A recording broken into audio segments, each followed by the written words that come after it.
Hey guys, and welcome back to another video. So today I have a creative sim for you guys. This one is specifically an alpha cast because I've been having the itch to really play with alpha CC and at least make sims with alpha custom content because I love alpha CC. Although I don't use it on my regular gameplays or anything like that, I still really love it, and there's so many amazing creations out there, which brings me to my next point is I went alpha CC shopping, I want to say a week or so ago, and I made this sim around that time as well because I really wanted to just, after I downloaded everything, I really wanted to go in and try everything. Now, when I was organizing my CC folder originally, because my game was kind of broken before I moved over to my new PC, which by the way, I keep forgetting to share my specs for my new PC, so I'm gonna try and remember to post them in the description, or I'll put them in the community tab for those of you who are interested, because I know I've had a lot of questions and I said I was gonna do it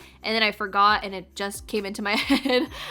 So I need to do that. I ended up going and taking a lot of the alpha CC that I did have in my game, except for contacts and eyebrows and some other random stuff that I don't really mind being alpha in my kind of Maxis folder. I mean, I consider myself to be more of a Maxis mix simmer. Sometimes it'll be more Maxis, sometimes it'll lean a little bit more towards alpha. I don't really use alpha hairs all that much, even though I really do love them because there's just so many amazing ones out there. But when it comes to using them, especially with reshade where it blurs out the background, I especially have this problem with my Sims 3 series. When I try and take screenshots with the background blurred, it just literally blurs out most of their hair, and so they basically look bald a lot of the time. Well, not bald, but half their hair is just gone, so it looks a little awkward. But I mean, it's the price you pay if you want to have good screenshots, right? So sometimes I don't even mind that it does that. It depends on how it looks, but that's why I kind of refrain from using alpha hair specifically, because with Maxis match hair I don't really have that issue. But I mean, now that I have a whole game folder dedicated to just alpha custom content, and it'll be just all my alpha sims on there, I think it'll be a nice way to separate it. I mean, I'm still probably gonna transfer some of the contacts that I got from my little alpha CC spree. Now, here's the thing is, when it comes to making sims with alpha, I feel like I still need to kind of learn how to make them, because I don't know, I like how she turned out in the end, but I feel like I could have definitely improved. And for some reason, if you guys remember my realistic sim, creative sim that I did last year, which by the way, I looked up on that video and it has some crazy amount of views, 800,000 or something. I'm I never in my life ever thought a video of mine would get that many people seeing it, which is absolutely ridiculous. So I want to say thank you to anybody who's ever seen that video or whatever. And I was meant to make a realistic male sim, which I still am thinking about doing. I just haven't gotten around to it. I kept thinking that this sim looked like her from what I remember. I can't, and maybe she does. I didn't actually go back and look. They could very much look very, very similar. But I think that's something I really want to work on with alpha, is try and figure out how to make their faces and all that stuff, because I think it'd be fun to try something new. Because the cool thing about creative sim specifically is you can really mold the faces however you want, and especially if you get sliders or presets and various custom content items, you can really make some amazing looking sims. I am one who really loves looking at other people's sims and how they make their sims, because I know back in 2017 specifically, I started up my own Tumblr, and from then I started discovering a whole bunch of other simmers on Tumblr, and I was holy shit, there's so many amazing creative people on here. And even before then, around when Sims 3 days still, I think it was 2013, 2014, I made a Tumblr then as well, and not really to post anything, but to just reblog and look at other people's sims.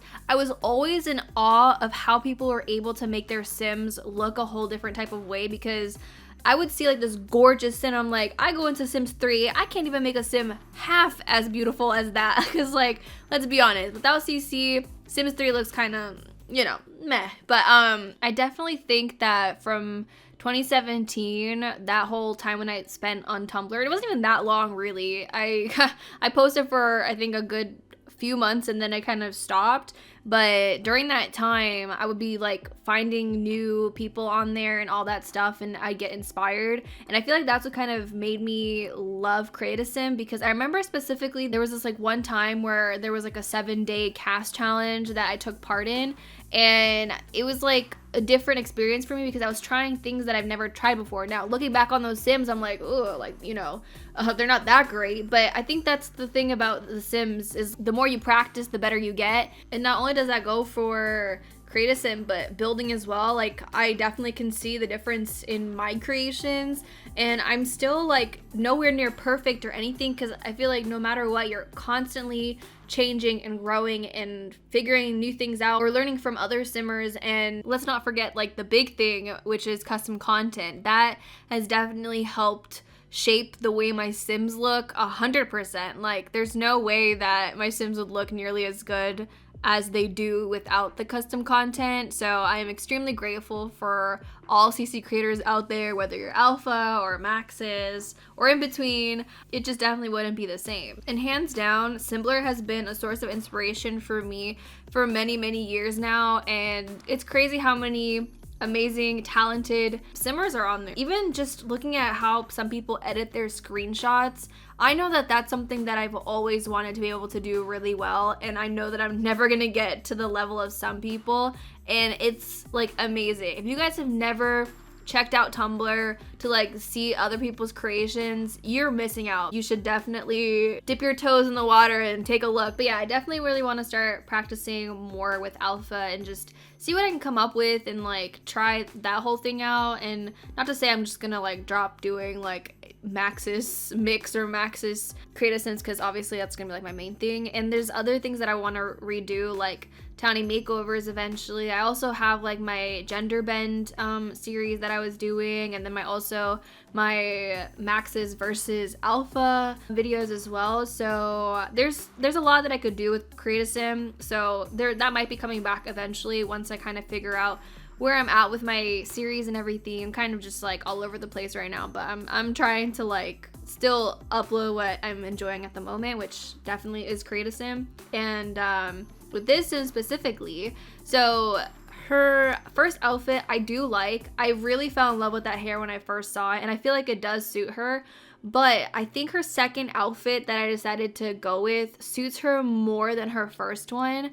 I think I'm gonna try and use that first hair, the one that she's wearing right now, on another sim maybe in the future, because I feel like I could make it look good. This hair particularly had like a slider thing on it, and there in the picture I remember for the thumbnail of the hair, it showed that you could do it like two-tone, but I couldn't figure out how to do it. So if I figure that out, I'm definitely gonna try that. I think this outfit and like the braided hair looks really good, although I do really love her first outfit as well. I was just really having fun like playing with all this stuff because it's literally like dress up. I remember back when I was a kid, there was this game called Star Doll and also Dolls Mania, I think it was called. I used to love dressing up the characters on there, and even now when I go play any sort of game with my friends or anything, like GTA even for example, that's the main thing I spend my time on is clothes. Animal Crossing, buy all the clothes. Like, I care about how my character looks more than anything else. So if you catch me playing any game where you can customize your characters, you best know I'm spending a lot of time on that. Even like Cyberpunk, for example, where you can't find like that many cute clothes, I spent my time searching for clothing stores to get good clothes. But yeah, anyways, that is pretty much it for this video. I hope you guys enjoyed it. If you did, don't forget to give this video a thumbs up and subscribe if you haven't already, and I'll talk to you guys in a new video very soon. Bye guys.